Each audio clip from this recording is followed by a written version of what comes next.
The four-day Communist Party plenum, which opened Monday in Beijing, marks a defining moment for President Xi Jinping of China. Beyond the sterile language of economic planning, the conclave, which is attended by more than 300 of China's most powerful political figures, is about reaffirming control amidst the turbulence within the People's Liberation Army and in China's fraught diplomatic relations with America. The fourth plenary session is expected to finalize the 15th five-year plan that runs from 2026 to 2030. This would set the strategic direction on China's economic model, its military posture, and its social governance. Such plenums often serve the purpose of a mid-term recalibration of the party's hold on power. This particular plenum, though, bears the hallmark of crisis management. In his opening address, Xi Jinping urged focus on high-quality growth, technological self-sufficiency, and modernization of the military. He also warned senior generals of the military to be prepared for significant trials ahead. With the Chinese economy expanding just 4.8% in the third quarter, which is the weakest since the COVID years, the stakes are now much higher. Xi Jinping's remarks emphasize continuity of his vision for dual circulation, which is balancing internal demand with strategic decoupling from the Western economies, particularly from the United States. But there was high drama just ahead of the plenum. The purge of General He Weidong was the perfect political theater just before the plenary began.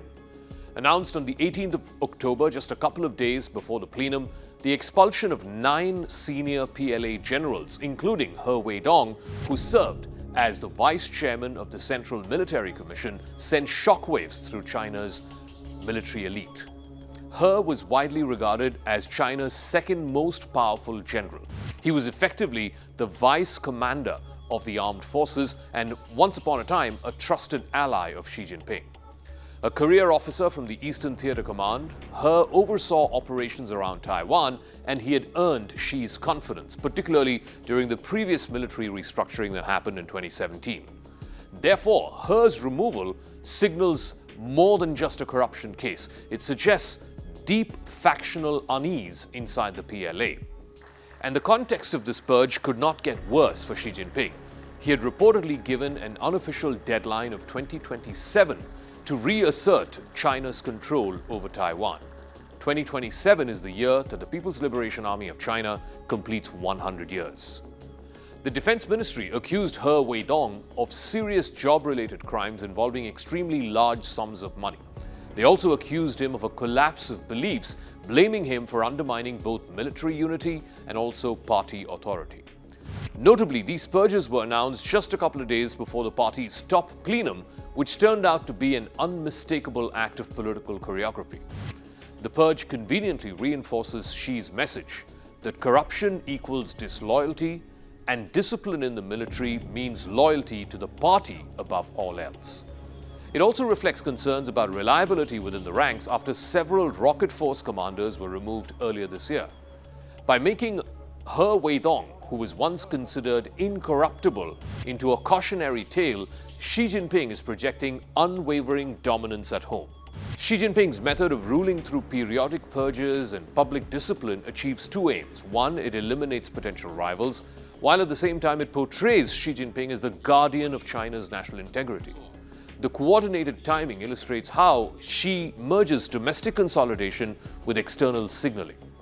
Domestically, Xi Jinping needs to deter uncertainty in the country. There have been months of financial distress, there have been mass layoffs, there are real estate defaults. The country's never really recovered from the COVID years.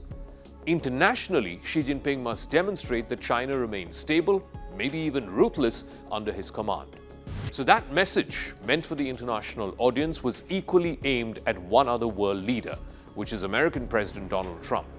With a possible meeting between Xi Jinping and Trump now likely for later this month on the sidelines of the APEC Summit in South Korea, Beijing and Washington are bracing for a confrontation.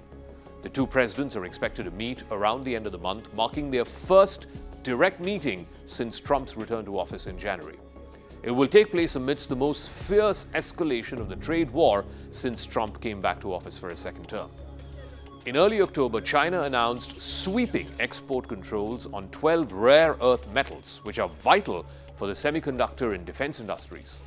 China basically made it mandatory that all foreign companies have to obtain special export licenses even if their products use less than 0.1% of rare earths extracted in China. Just a few days after that announcement, President Trump retaliated with a declaration of 100% tariffs on all Chinese imports effective starting November 1. He described Beijing's new export restrictions as extraordinarily aggressive. The move could lift American tariffs on Chinese goods to as high as 130%. If both sides don't clinch a trade deal, that would ignite panic across world markets. It would force American multinationals to reconfigure their supply chains. And that is not something that either party wants. I think China's been very respectful of us. They're paying tremendous amounts of money to us as in the form of tariffs.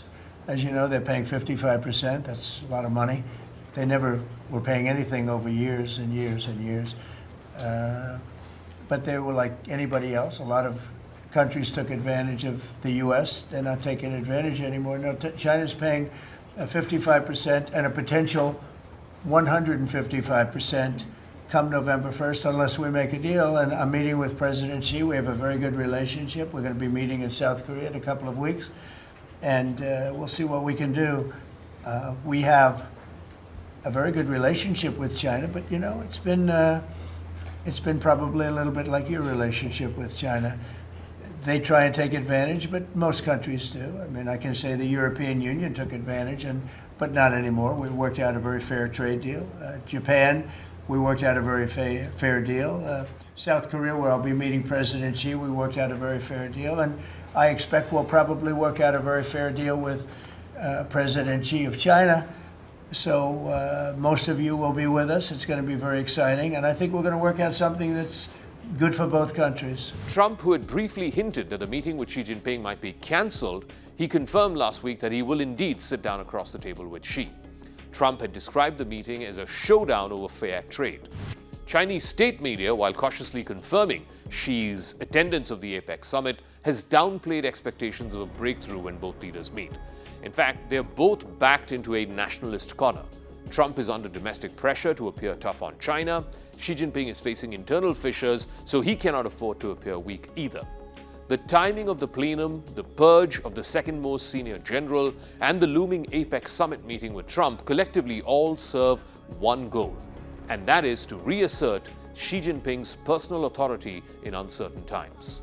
China's economic slowdown, coupled with worsening external conditions, has narrowed Xi Jinping's political flexibility. The leadership must now balance control at home and defiance abroad.